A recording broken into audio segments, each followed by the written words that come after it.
Hey, I'm Garrett. I'm a huge fan of Windows tips and tricks, and today we're going to look at 10 tools that can help boost your productivity. So the first tip I want to show you is one that I learned recently. If you've ever copied something and then copied something else but wanted to get back to the first thing, there's a really nice shortcut for that. It can save you a lot of frustration.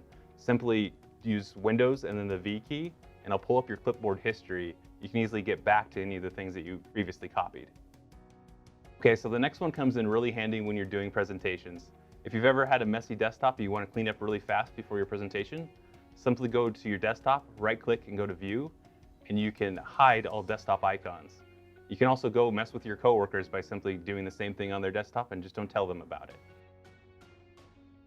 So joking a little bit, but also serious, what do mechanical engineers and electrical engineers have in common? That's right, they both can't spell. That's why number 3 is F7. It's Spellcheck. Simply press F7 to use Windows Spellcheck.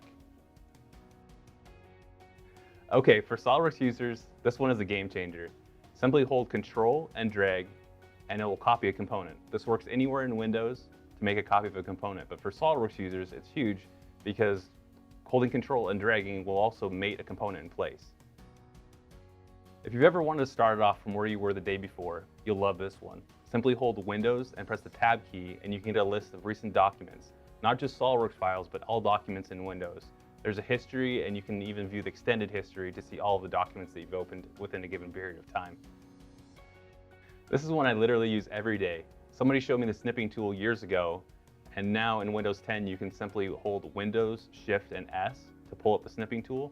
That will allow you to create an image, and then you can simply copy and paste it wherever you'd like the contents of an email, or you can paste it in the comments inside of your SOLIDWORKS part file.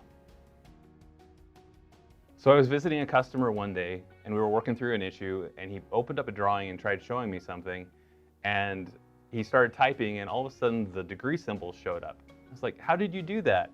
Usually I use the insert dialog from SOLIDWORKS. You can simply hold the Alt key, and you can type in a code to enter any symbol you'd like. There's a list of symbols for things that we use every day. Like, if I hold the Alt key 0248, I'll get the diameter symbol.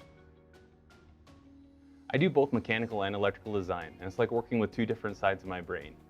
So I use Windows Virtual Desktops to separate the two different work areas. You can simply select the icon next to the Windows folder to create a new virtual desktop. All programs will be isolated now on that other virtual desktop. Now programs opened on one desktop won't be visible on the other desktop, and you can easily go back and forth.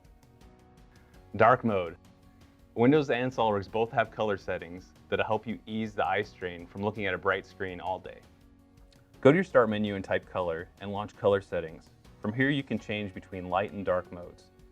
In SOLIDWORKS you can find the setting in your System Options. You can even modify the color of your drawing background here for that old-timey AutoCAD feel. If you've ever wanted to share a quick video of something you're working on, you can go into the SOLIDWORKS RX and capture a video there. Or you can use the Windows and G key to do screen and audio recording.